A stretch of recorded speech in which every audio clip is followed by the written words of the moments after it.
Hello there. Welcome to the Relevation Talks, a new episode, season 23. And today we have one special guest, who is, of course, Arne on the other side of the screen, as well as the little one. So, Arne, welcome to this session. Thank you. And Great we to be will here. and we will explore this time a different format, which is the Investor Pass Challenge. So the idea is that I will ask to Arne to, on the spot, take decision whether he would be interested to invest our pass on on a lot of different specific and challenging investment themes. So it will be, I think, pretty exciting to understand the way a VC think and assess opportunities like this on the spot. And small disclaimer, of course. He doesn't have all of the necessary information to really assess investment opportunities. So this is more like a theoretical or intellectual exercise. And so, of course, it doesn't represent the official, I would say, opinion of the firm. So Correct. this being said, why don't we start? Let's go. So would you invest in carbon accounting software? Carbon accounting software, it's for sure a very interesting space. A lot is about to happen in that space for sure. Like what we look for in companies is really having that external driver in the market, because having the market optionally or just voluntarily adopt products is, we have seen, very hard. So if there's indeed an external driver, like in a lot of countries now with new builds, like with the 2020 in France, that's of course a very interesting driver. So I definitely think it's an interesting market. With one side note, it is European legislation. It has been translated in different countries in a little slightly different way.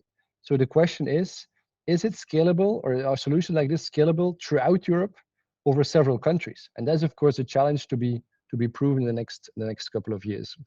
But definitely interesting market. So I would say invest. Okay.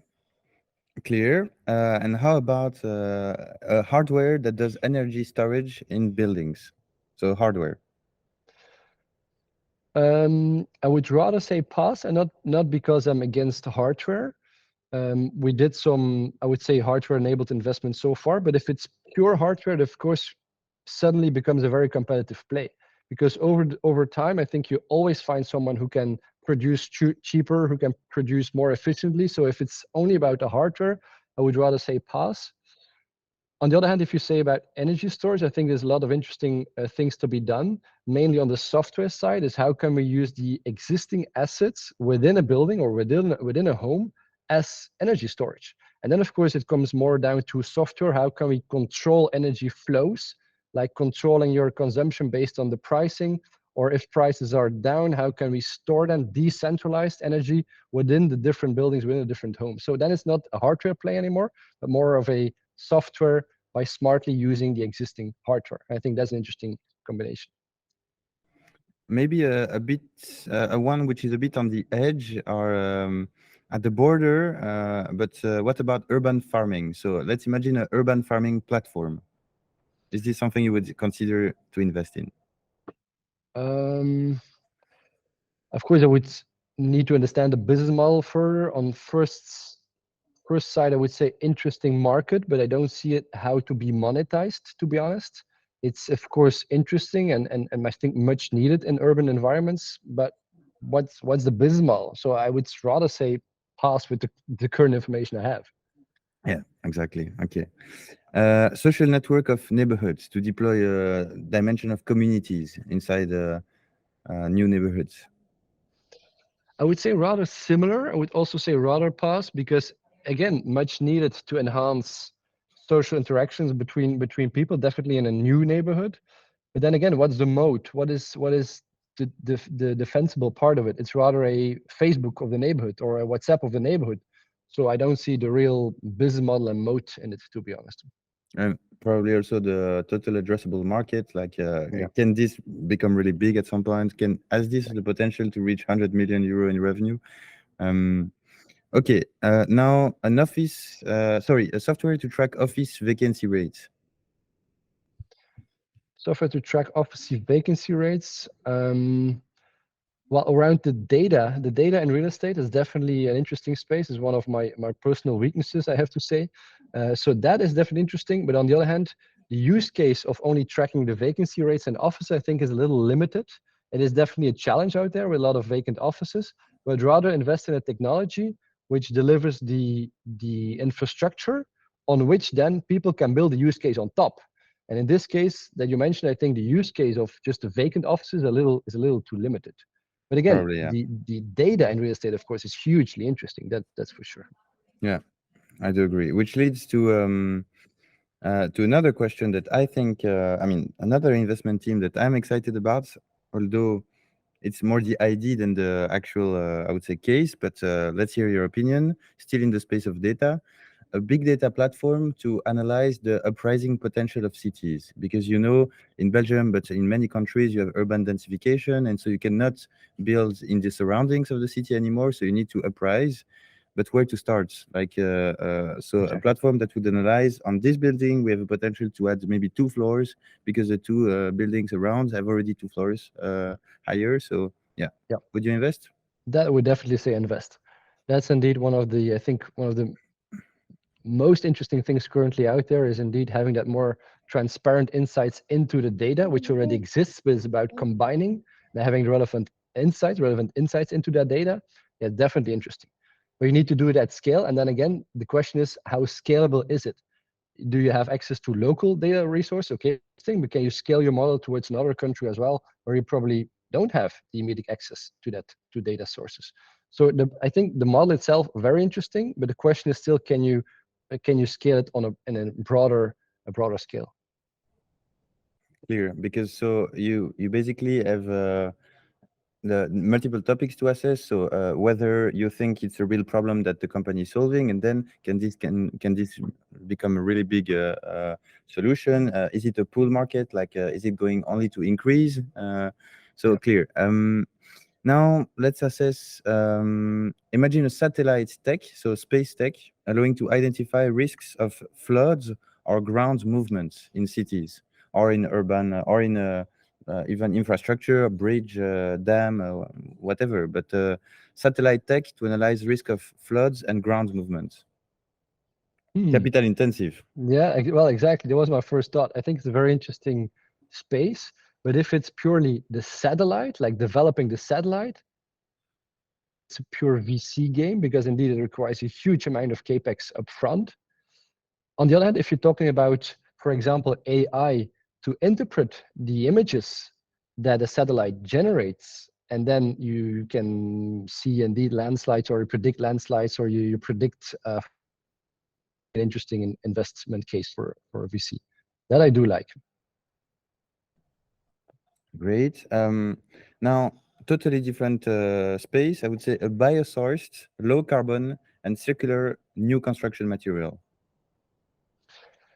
Interesting one. There's a lot to do about, of course, new construction materials, and I think rightfully so. It's a market which is currently under huge developments. So I do like the market, but then again, from a VC point of view, if it's pure the raw material, like let's take the sustainable concrete as an example, I think it's a tricky growth model, especially from a VC point of view, because once it picks up and you get adopted by some of the large manufacturers, then it's great, but you're immediately bought, so you don't have a growth or an exit potential anymore. And if you don't, so the other side of the story, if you don't, then you're pushed out of the market and you don't have any go-to-market. So it's very binary to us, this whole new material space. What makes it a tricky market for us as a VC? What I do like more is if a company focus on producing a specific material which is then supplied to, for example, a GC, to a general contractor, that could be interesting. And you focus on making that specific component very efficiently, and you supply it to a GC, then I think you have a viable business model. But the material itself, you need the right go-to-market channels. That's very, very challenging. And you also have always this time frame of something like 5 years, whether you have to invest and then be able to generate growth. So yeah, that's also short term. It's more close to the pharmaceutical sector. So you have huge ramp up, huge costs, and then it either works or it doesn't. And that's of course a tricky game. Now, a space where we have seen already unicorns, but I think there is still a lot of space left. which is offsite construction. Offsite construction. Let's imagine a startup assembling prefab structures with robots in micro factories. So you have already a similar portfolio company, but so let's imagine it's a different. What are your thoughts about Yeah. this?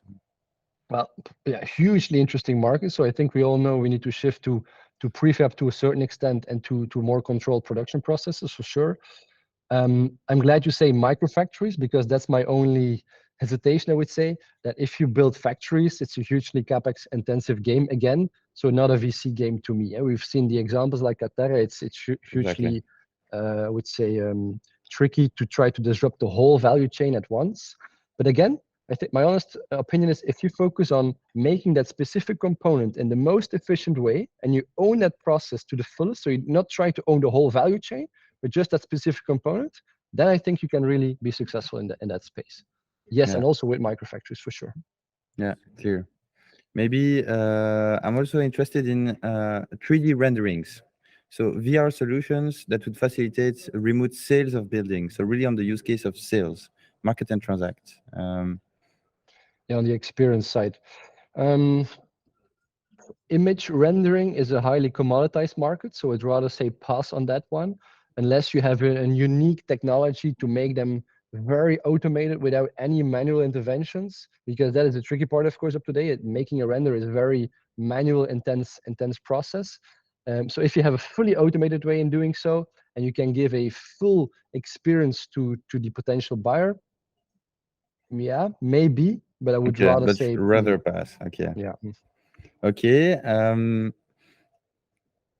Then if we're going back to the access control, I mean to the smart building space, we discussed the vacancy rate. So how about another very specific aspect, which is very undigitized, which is the access control. So a startup Yeah. digitizing keys. Yeah, we've seen a lot of them. Obviously, I think as a point solution, it makes sense. It's definitely needed. But I don't think the market wants yet another point solution. So I think it should be part of a broader ecosystem of a smart building indeed. So I think the scaling potential of a company specifically focused only on the smart access is rather limited unless you're part of a larger entity with the go-to-market channels. It's a very competitive space if you focus only on the access control. So it also rather say pass, to be honest. Would you invest in a startup that maybe is in that space, which is already big, and now would raise capital only to acquire a competitor? If they found that specific go-to-market channel to really break the market, and it could be through a global partnership with a large, I know, lock manufacturer, for Honeywell or yeah. example, or a BMS provider, yes, could be the case. But to me, that's always where it comes down to. Does that company, has it found the pain to solve in an easy way? And does it have the best go-to-market channels to approach its customers? It's not about the best product or the best experience to me. It's having the best go-to-market channel. And if you do that through a specific partnership, and you found that, you've cracked the code, fine. Then I believe you're gonna succeed. But that is the challenge, and especially, of course, within the horizon of the average VC. It's not about disrupting the industry over 15 or 20 years, but can you do it within the average investment period of a VC? That's the challenge in PropTech. Yeah. Okay, I do agree. Maybe different way to ask you questions, not about specific themes. By the way, we have analyzed all of the startups joining Relevation today. I think we have around 140, and the themes are really exciting. So we have really, you will see it in only 2 weeks, but we have really amazing spaces that the startups are in. Not the usual suspect of, no offense, but co-working, co-living, etc., or marketplaces and things we have seen already during 10 years. We have like really new things that I'm super excited about. But okay. Can you give some teasers, or it's too soon? Yeah, of course. So we have big data analytics on people flow and flow study as the level of cities. We have a lot of energy storage. We have smart water management. We have low carbon materials. We have carbon accounting. We have a lot of things related to social and environmental impact, which became the next big thing as PropTech as I would say, climate tech became a sort of natural extension to PropTech, right? We have also rent to buy things that I'm a big fan of, etc. So you will see. But adding an additional layer of complexity, would you invest in a company which was founded by a couple? Actually, we have some investment in our portfolio funded by a couple. I would say yes. So it's not. I would say it's not a disqualifier. I think you should cope with this in a highly professional way, and of course, you need to have very transparent agreements on that, and also transparently communicate during the due diligence process to your potential investor. But if you manage that in a professional way, I don't think that should be an issue at all. On the contrary, I think it could be a strong tandem as well. So Yeah, not per se a pass to me. this firm that you mentioned is not one of the firm based in Finland or something like this. No. Okay, because we have seen that. I think it was more Denmark, but they have something like 70% of the people are in a single household apartments. 70%. But crazy. okay. If a strategic investors owns more than 20% of the shares. Yeah, that's a tricky one. That's something we are quite sensible to. Especially, it more depends on not per se what is there an investment by a corporate in the company, but more what are the preferential rights that the corporate has. Does it have any preferential rights over an exit? Does it have some influence over the company? Because then, of course, you are, I think, jeopardizing your growth potential and your exit potential of the company. Yeah. So yet again, I want to come back to the point of that go-to-market channel. So I think that corporate could be a huge advantage in finding the go-to-market. So maybe that is a big asset, but you need to be perceived as still independent.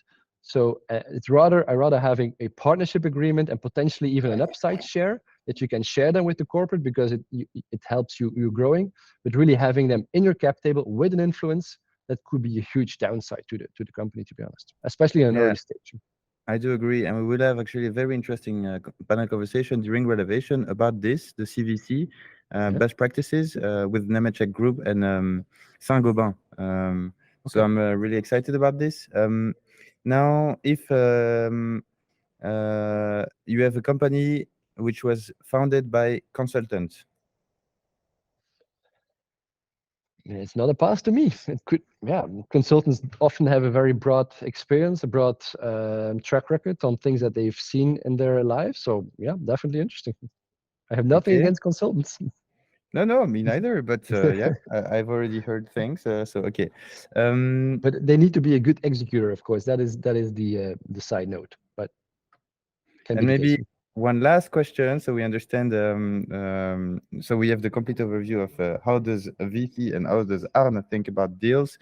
If a founder, no, if you have 25% of dead equity from founders that quit the boat, so 25%. That's challenging because indeed you want to keep your active founders incentivized as much as possible, and they might agree at a certain point in business, but then later on it might lead to frustration. So if we encounter a situation like that, we try to settle that as soon as possible. For instance, by redistributing a portion of that to the real actively involved management, and then, or you could mimic it yourself by creating some kickers to the active founding team that upon a liquidation event they get a larger share of the proceeds compared to the passive founding team, for example. But there should be clear alignment and incentivization for the active founding team for sure. Yeah, and cleaning the cap table can be very complicated or time consuming, and we want the founders to focus on execution of core business, of course, not sort of lose focus. But that could be the other value of VC when entering, of course, upon that transaction event. Then we try to clean up the cap table by doing secondaries, by redistributing. That could be an interesting opportunity.